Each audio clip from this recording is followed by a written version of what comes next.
Sejam todos bem-vindos ao ciclo de webinars da Essência do Ambiente. Permitam-me só fazer um pequeno enquadramento direcionado aos novos participantes.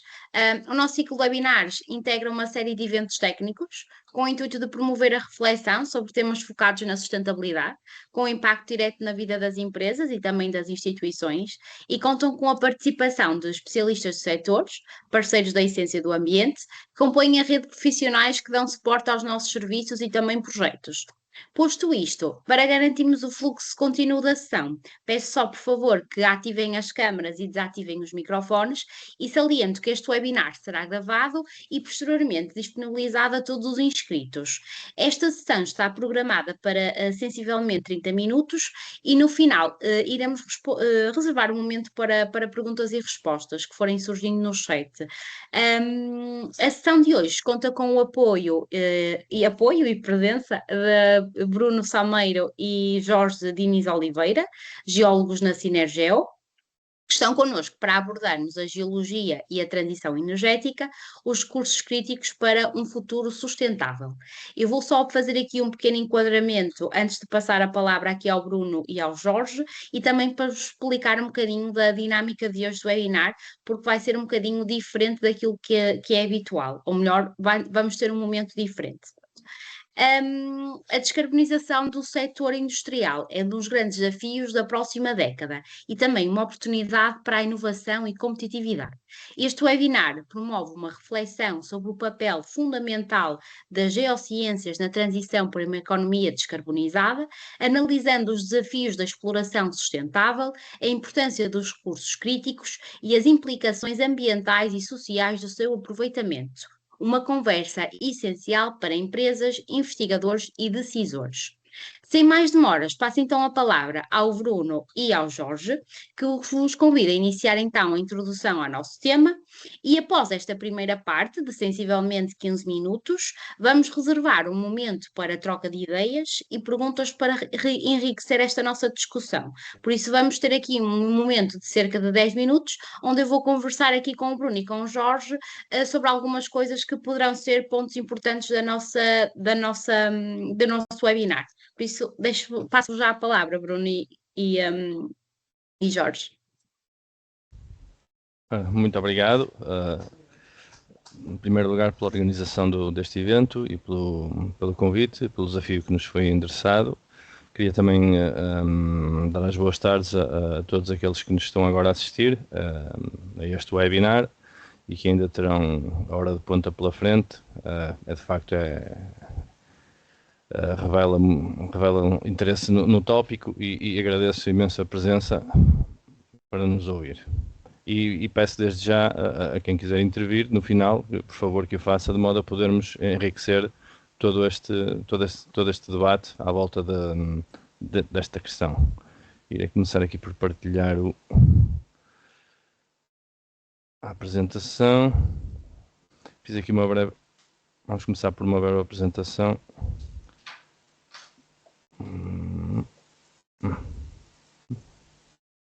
Prometo ser bastante breve.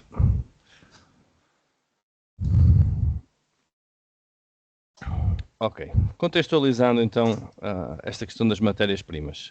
A criticidade das matérias-primas, ou esta denominação, é uma denominação que provém de uma classificação da União Europeia que identifica algumas matérias essenciais à nossa economia, assim como riscos de aprovisionamento, tanto geopolíticos como económicos e outros, logísticos.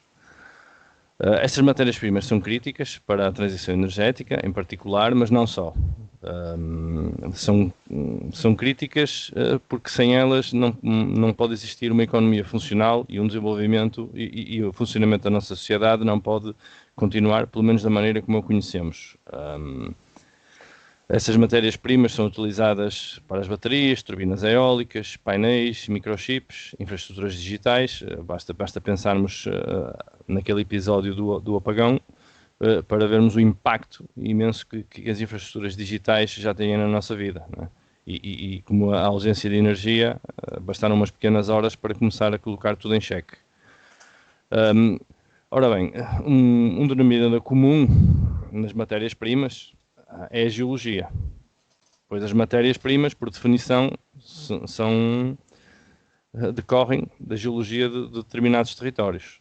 Ora bem, somente o papel da geologia incide na prospecção, que é a fase de reconhecimento e investigação para a definição de novas fontes de abastecimento, a exploração, que é a fase em que, após ter sido feito esse reconhecimento na prospecção, se passa à extração da matéria-prima, e depois a valorização, que é feita já em ambiente semifabril, que é a beneficiação dos metais e a refinação dos produtos extraídos das minas, não é?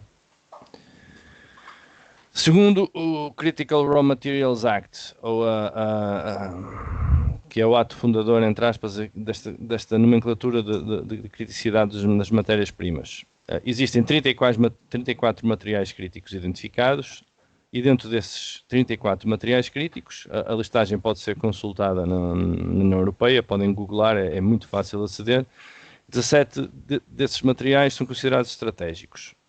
Desses 17, eu escolhi estes 3 pela sua prospectividade e até história de exploração no nosso país. São eles o cobre e o tungstênio. O cobre e o tungstênio já são explorados em território nacional desde há centenas, se não milhares de anos, no caso do cobre, ou pelo menos desde o tempo do Império Romano. E o lítio, mais recentemente, ganhou proeminência, ou a parte do lítio metálico, apesar do lítio já ser explorado quando em associação a matérias-primas para a indústria cerâmica, ganhou especial proeminência com o advento das baterias de lítio.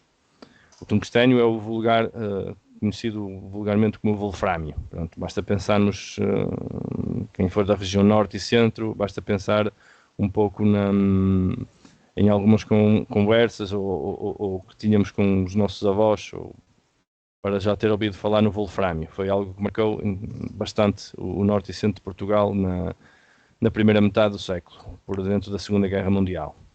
Ora bem, a União Europeia estabelece como metas para 2030 um aumento de 10% na extração, 40% no processamento e 25% na reciclagem das matérias-primas. Não pode haver mais de 65% de dependência a partir de um único país para o abastecimento dessas matérias-primas. Entenda-se país fora do espaço europeu. Neste momento, por exemplo, temos as terras raras, em que cerca de 90% estamos dependentes de cerca de 90% desse país. Aliás, 100% desse país, na medida em que eles controlam 90% da produção ou da refinação dessas matérias-primas. A União Europeia também propõe um encurtamento nos processos de licenciamento e aprovou recentemente projetos estratégicos entre esses Estados-membros. Como foquei anteriormente, há um alerta, que é a dependência da China relativamente a essas matérias-primas, entre outros espaços geopolíticos, chamemos-lhe assim, que colocam alguns riscos no que ao aprovisionamento diz respeito. A China fornece neste momento 31% do tungstênio e 97% do magnésio, para além das terras raras. Não é? Que as terras raras terão um aumento de 6 vezes, pelo menos até 2030. Através desta classificação de matérias-primas, para além do aumento da prospecção e exploração no espaço intracomunitário ou intra-União Europeia, também se fomenta o estabelecimento de parcerias com jurisdições favoráveis ou pelo menos afins da União Europeia, nomeadamente na América do Sul, América do Norte e no continente africano. Explora-se através da diplomacia histórica da União Europeia este fortalecimento de cadeias de abastecimento fiáveis e confiáveis e que não estejam sujeitas digamos, entre aspas, a sustos geopolíticos, não é? O lítio. No caso do lítio, existirá uma previsão de procura de 12 vezes até 2030 e 21 vezes até 2050. As terras raras 6 vezes e 7 vezes até 2050. O cobre, se não contabilizarmos até os resíduos, serão consumidos 9 milhões de toneladas. A concentração da produção aumentou de 82 para 86. A concentração, ou seja, nos países onde se produzia, passam a ser ainda mais restritivos.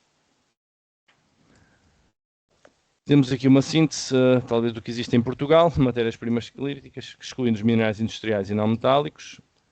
Quanto ao lítio, o lítio ainda não é explorado como minério metálico, é assim como mencionei anteriormente, é explorado em conjunto com as matérias-primas de abastecimento da indústria cerâmica, nomeadamente pegmatitos com lítio. No entanto, já estão a ser quantificados recursos e reservas.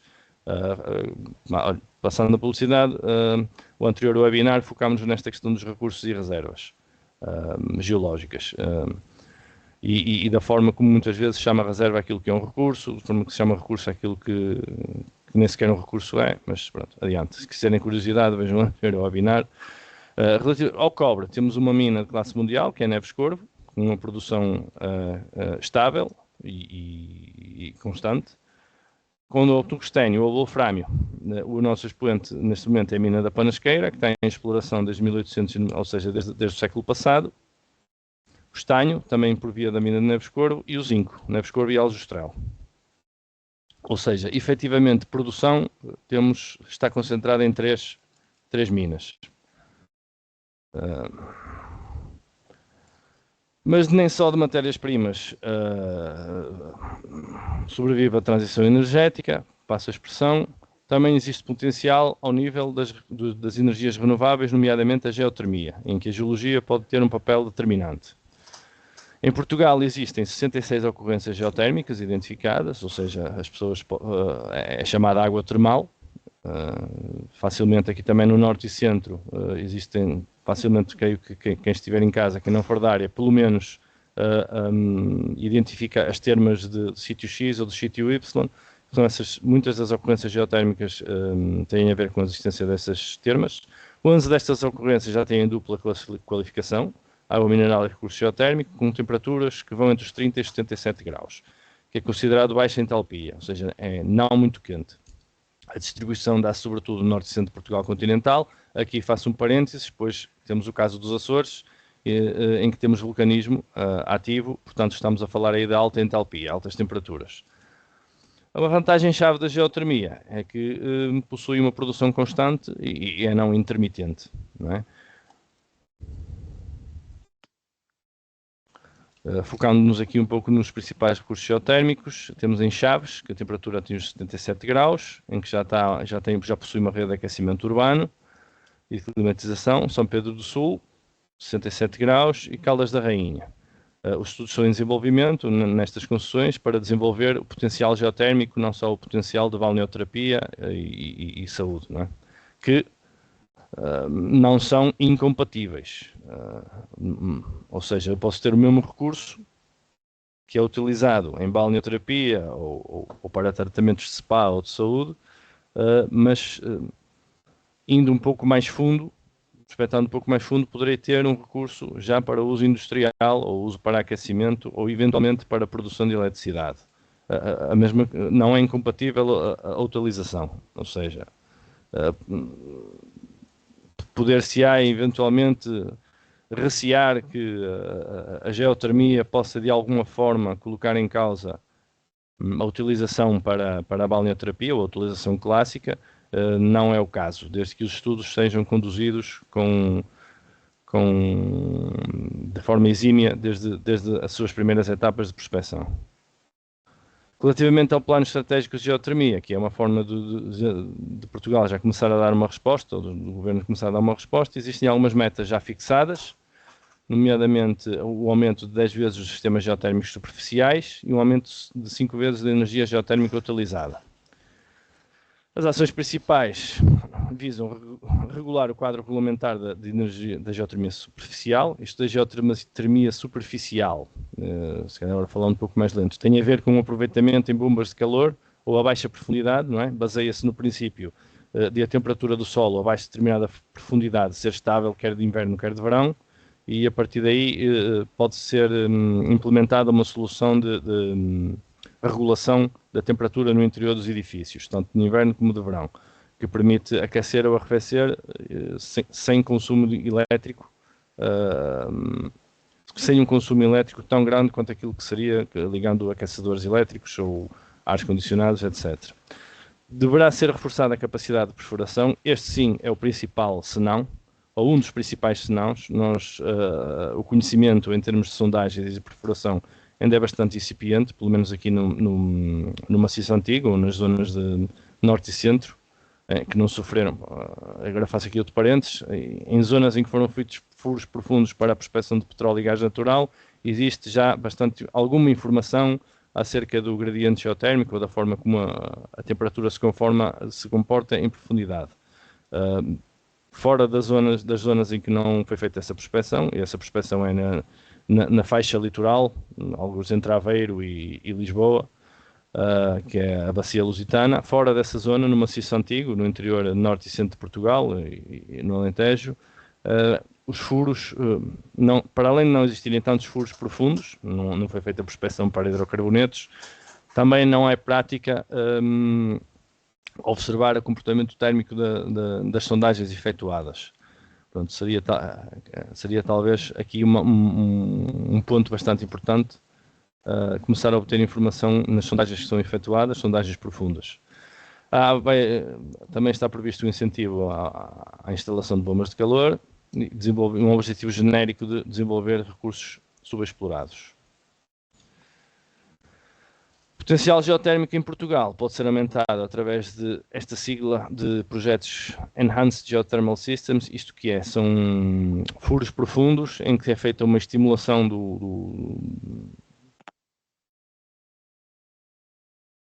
não queria utilizar o termo, feita uma estimulação das zonas quentes em profundidade para que seja recolhido o calor e eventualmente o vapor. Esse vapor, através da produção desse vapor, podem ser colocadas em funcionamento turbinas de geração de eletricidade.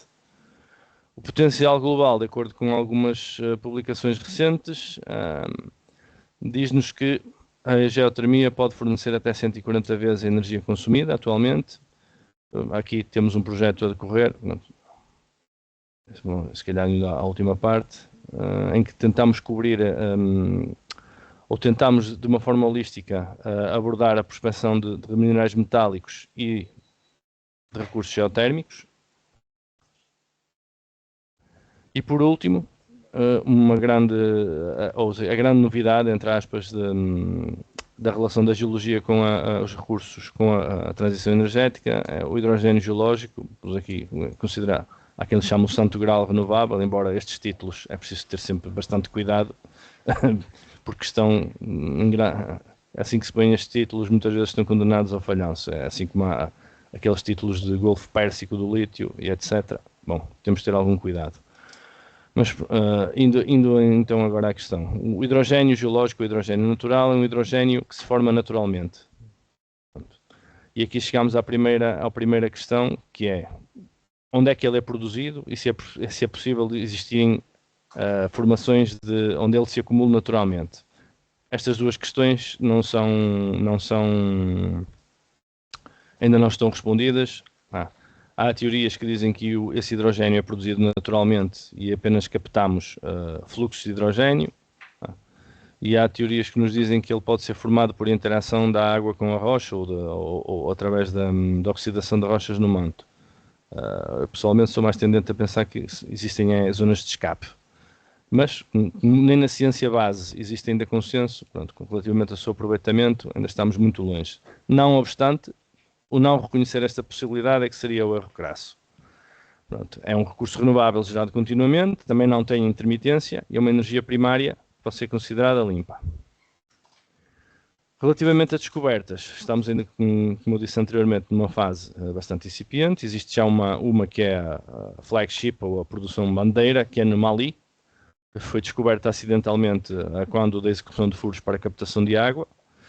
Existem alguns estudos na zona de Lorena, em França, em que já se identificaram produção de gás, desse gás a 3.000 metros de profundidade. Também nos Pirineus há estudos publicados com produção natural de hidrogênio natural. Naquele caso, em zonas afins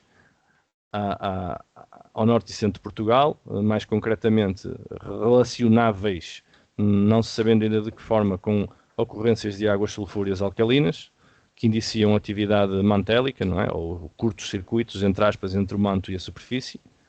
E existe já uma estimativa de 5 trilhões de toneladas, segundo os serviços geológicos dos Estados Unidos, para as reservas ou os recursos prováveis deste gás. Recentemente, o número de empresas que prospectam este tipo de recursos eram cerca de 40 em 2023, enquanto que em 2020 existiam apenas 10, o que indicia um aumento do interesse neste recurso. O conceito, digamos, que nós aqui na Sinergeo tentamos, não diria defender, mas que estamos a tentar trabalhar, é a integração tripla ou triplo uso da geologia nos territórios. Passo a formulação, que talvez não seja a mais correta, iremos pensar numa formulação talvez mais abrangente ou menos coloquial, pronto, em que, através das mesmas operações de prospecção iniciais ou estudos estratégicos, podem ser caracterizados os sistemas geológicos, tendo em vista estas 3 fins úteis, chamemos-lhe assim: a sua prospectividade em minerais críticos, em recursos geotérmicos e, eventualmente, em hidrogênio. Existem desde já alguns modelos geológicos que nos dizem que eles, de certa forma, coexistem no espaço, no tempo, não necessariamente no tempo de formação, mas no tempo atual, não se consegue perceber muito bem qual a sua relação, não é? Ou seja, qual é a relação entre ter uma ocorrência de hidrogênio geológico e, por exemplo, a proximidade com minas enriquecidas ou ocorrências mineiras ou mineralizações em sulfuretos, em zonas de falhas profundas. Sabemos que eles estão relacionados, não sabemos muito bem como. Assim, existem vários desafios. Falta de vontade, eventualmente há quem diga falta de coragem política para apoiar projetos mineiros, no caso das matérias-primas críticas. Há sempre resistência e preocupações ambientais. Eu aqui se calhar atalharia porque diria que o problema é mais sistémico. Estamos a falar de uma falta de confiança nos decisores, portanto tudo aquilo que seja novo é alvo de suspeita e é facilmente ser aproveitável. Obviamente que todas as preocupações são legítimas, mas da nossa experiência que temos tido, nota-se perfeitamente que existe também um grande fator de medo do desconhecido. Há necessidade de capacitação financeira para projetos de grande dimensão, há preciso trabalhar no licenciamento, que é bastante complexo e demorado. Não estou aqui a dizer que se deva licenciar tudo ou perder os estándares de licenciamento, mas sim trabalhar sobre aquilo que é necessário para licenciar uma operação e existirem prazos claros. Vai existir uma competição global por minerais críticos, não tenhamos dúvida. Aquilo que se chama o Ocidente alargado, neste momento, já deixou de ser o principal consumidor. À escala global existem blocos competidores cada vez maiores e que absorvem as matérias-primas críticas e que vão competir a par com o Ocidente alargado. Digamos que há uma grande mudança geopolítica nesse aspecto. Há uma grande concentração de refinação na China, que chega até 97% em algumas matérias-primas. O custo do hidrogênio ainda não é competitivo, lá está, é a fase mais incipiente, ainda estamos no início da tecnologia, no início da compreensão da ciência de base do aproveitamento deste recurso. As infraestruturas de reciclagem também estão em desenvolvimento, não há ainda um mercado de reciclagem que permita colocar as matérias-primas recicladas a competir com as matérias-primas extraídas. É preciso desenvolver a situação, regulamentar a geotermia e o hidrogênio natural e investir em ID, sobretudo em ID. Existem várias oportunidades, não é? Portugal, pelo menos em 3 matérias-primas, pode tornar-se um fornecedor estratégico, com tudo aquilo que isso acarreta, de impactos positivos, a criação de empregos qualificados, o desenvolvimento, o aumento da refinação nacional, pode e deve acrescentar-se valor às matérias-primas aqui. É possível ainda melhorar a economia circular, podemos contribuir para a autonomia ao nível da União Europeia, reduzir a dependência de importações. É fácil, ou creio que é facilmente apreensível que, de momento, estamos perante várias tensões geopolíticas, né? E também recuando a um caso que é facilmente perceptível, voltando, e que parece que não está diretamente ligado a esta questão das matérias-primas. Todos nos lembramos, creio eu, da época do Covid e como as cadeias de abastecimento ficaram interrompidas. Pronto, ou seja, rompendo-se uma cadeia de abastecimento, seja do que for, isto tem impacto direto na vida das populações e isso tem que ser explicado. Para além disso, há hubs de investigação em geoenergia em Portugal. Esta abordagem integrada pode valorizar o território, não pensar só apenas nos recursos minerais, mas pensar em ter uma perspectiva no mínimo tripla, ou o que é que este território poderá, em que é que este território é prospectivo? É prospectivo em recursos geotérmicos, pode eventualmente numa operação, numa mina, no futuro, quando se pensar no desmantelamento da mina, deixar como legado um aproveitamento de energia geotérmica? Questões simples como estas poderão ajudar.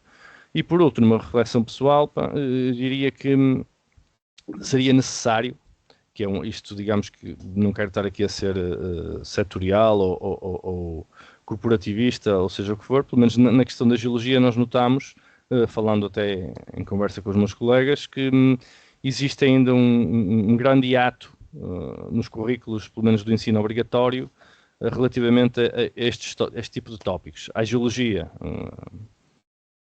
como ciência em si e esta questão da importância das matérias-primas no nosso dia-a-dia, das questões que são colocadas pela exploração desta matéria-prima, dos impactos negativos que existem, na dicotomia ou na maneira como colocamos os impactos negativos e positivos e como é que daí se extrai a melhor solução custo-benefício. E creio que numa reflexão pessoal, creio que no domínio da educação e sobretudo na preparação das próximas gerações é que existe bastante trabalho a fazer. Colocar desde cedo estas temáticas para que as pessoas possam começar a equacionar este tipo de questões num ponto de vista regional e do ponto de vista até nacional, não é? Digamos, eu pessoalmente e o meu colega Jorge pertencemos a uma geração que sofreu as consequências benéficas da preocupação ambiental e do awareness, chamemos-lhe assim, ou de estarmos despertos para o ambiente, não é? E no espaço de 1 ou 2 gerações mudou completamente o figurino no que diz respeito ao cuidado com o ambiente. Ou seja, era preciso também começar a preparar, de certa forma, as novas gerações para este tipo de temas, não é? Para que possam ser discutidos amplamente. Eu agora passava a palavra ao meu colega Jorge, se não quisesse intervir. Obrigado, Bruno. Mas eu se calhar deixava agora o espaço para a audiência colocar questões. Pronto, então se calhar obrigada pela reflexão, Bruno. Se calhar passamos agora para este momento mais de conversa, que eu tenho aqui algumas perguntas para vos fazer, que assim focamos em alguns pontos também que vocês referiram, pode ser? Sim? Pronto. Sim, sim. Relativamente ao papel da geologia na parte da transição energética, Bruno ou Jorge podiam explicar também porque é que a geologia é essencial para garantir este futuro energético sustentável? Obrigado, Inês, pela questão. Eu vou indo risco aqui de ser um pouco redundante em relação àquilo que o Bruno já esteve a expor na sua apresentação. Nós numa primeira fase, e o Bruno até referiu, pegando agora aqui na parte final da apresentação do Bruno, sobre o papel e a importância da geologia na educação, eu diria que numa primeira fase nós até queremos olhar para a geologia enquanto ciência base e trabalhamos a geologia, desenvolvemos a geologia sem grandes preocupações em relação à sua aplicação. E nós aí temos ainda um grande caminho a percorrer. Mas numa outra dimensão, que é esta agora da questão de perceber como é que a geologia pode contribuir para um futuro sustentável, eu diria que dificilmente teremos um futuro sustentável. Quando eu penso em sustentável, é sustentável do ponto de vista social, ambiental e económico, ou seja, com o nível de vida que nós temos agora, que é isso que nós pretendemos, e idealmente até um nível de vida melhor. O conhecimento do território, alicerçado na geologia, é fundamental para assegurar que temos as matérias-primas necessárias para o nosso desenvolvimento. Eu não conheço países desenvolvidos sem elevados consumos de matérias-primas e energia. Para já, ainda não conheço. Okay. Não sei se o Bruno quer acrescentar mais alguma coisa.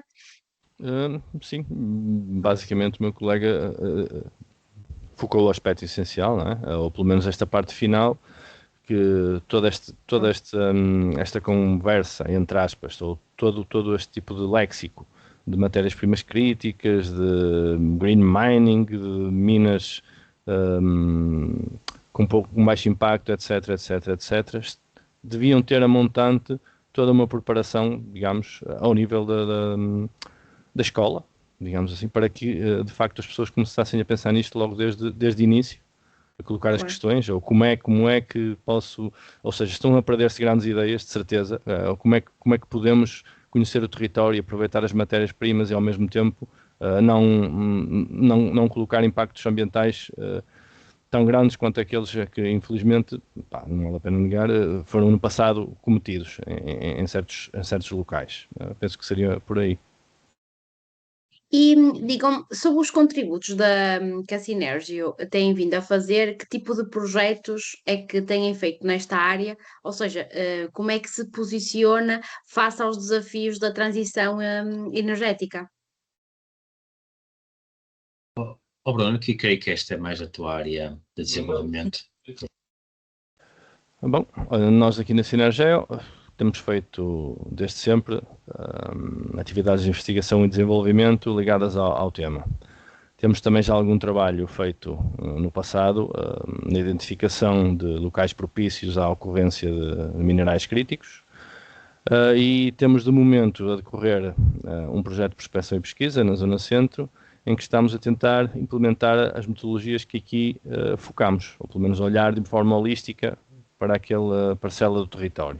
Brevemente teremos outros projetos a começar, também na zona, e tivemos recentemente, como reconhecimento das atividades de IDE que estamos a trabalhar, tivemos recentemente a notícia de que tivemos um projeto de investigação aprovado, que em breve iremos dar mais conhecimento sobre isso.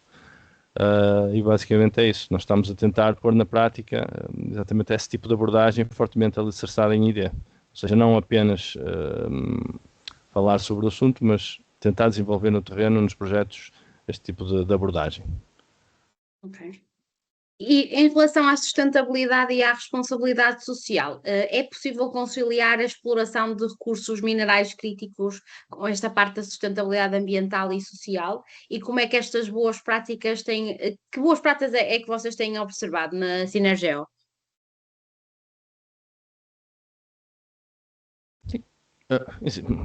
Boas práticas. Toda a ação humana tem impacto. Positivo ou negativo, toda a ação humana tem impacto. Existe desde já um quadro regulatório que obriga a fazer bem feito, ou seja, desde o início ou das primeiras fases da prospecção e pesquisa ou da identificação de um determinado território, entram nos planos de desenvolvimento das empresas e os próprios Estados assim o obrigam ao cuidado com as normas ambientais em vigor. Portanto, mais uma vez, daquilo que temos sentido, o que se nota é sobretudo a regulação temos, boas práticas, vontade de fazer também.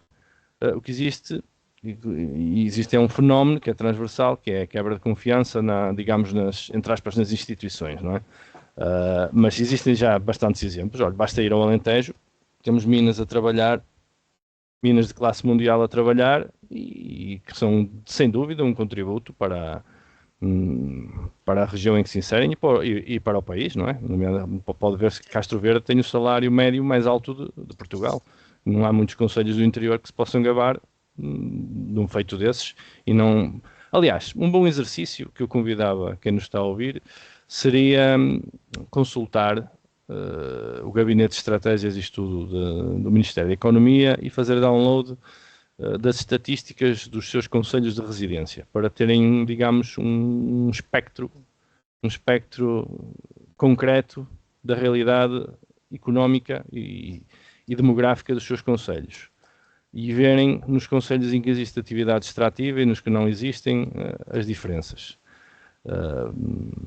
E podem ver o impacto positivo que tudo isto traz. Obviamente que existem bastantes regulamentos, desde as recomendações práticas da União Europeia, todas as recomendações da Agência Portuguesa do Ambiente. Ou seja, como nós costumamos dizer, é impossível agora abrir uma mina, uma atividade extrativa, sem que exista um crivo bastante acentuado. Toda a participação também, cidadã, que é bem-vinda, é como digo, indo naquela linha que mencionámos anteriormente, o facto de não se discutirem estas questões impede que se aproveitem boas ideias que podem ser aproveitadas, não é?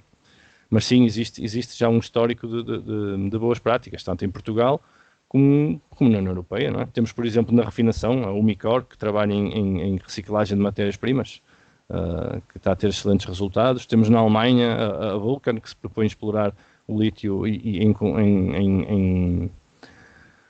conjunto com a geotermia, na região do Reno. Há um sem fim de exemplos positivos que podem ser apresentados. Não sei, Jorge, se queres acrescentar.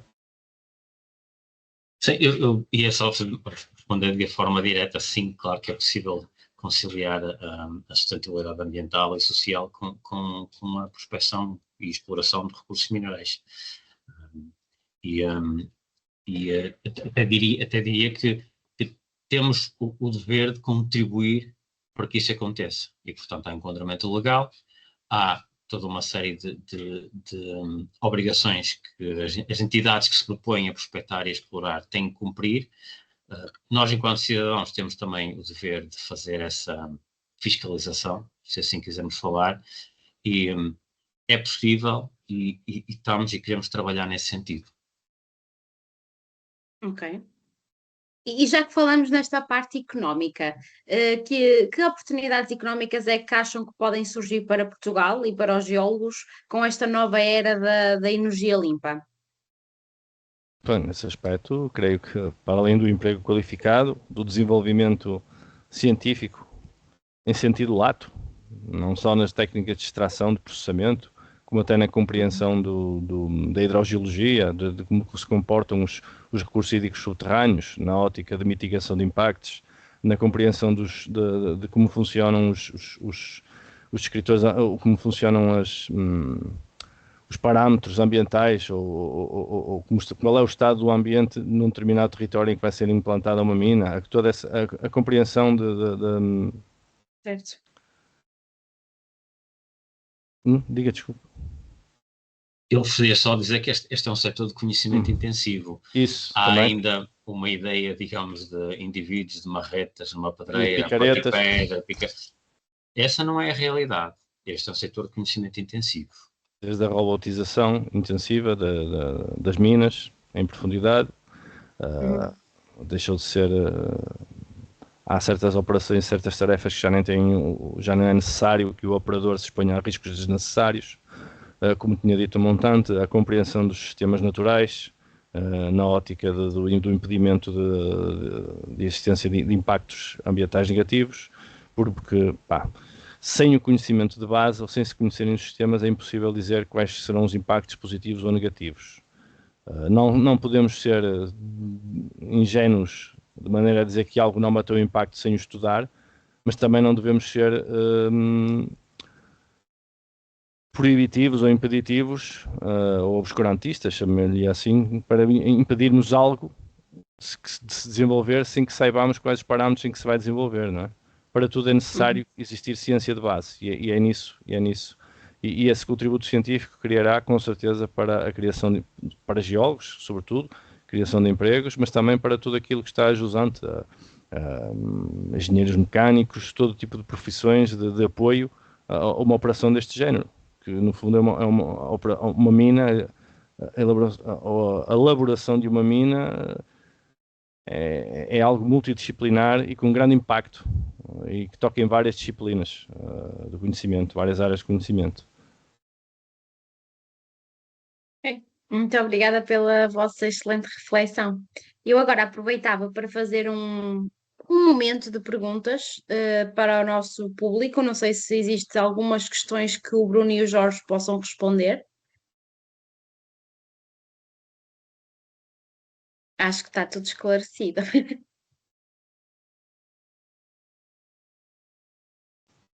Acho que não há questões. Se ninguém fizer a primeira, façam a segunda questão. É assim, de qualquer das maneiras, eu deixo aqui o nosso e-mail no slide, projetos@essenciadoambiente.pt, onde se eventualmente surgir alguma questão que não se estejam agora a lembrar, enviem para nós, que nós fazemos chegar ao Bruno e ao Jorge, para eles responderem depois.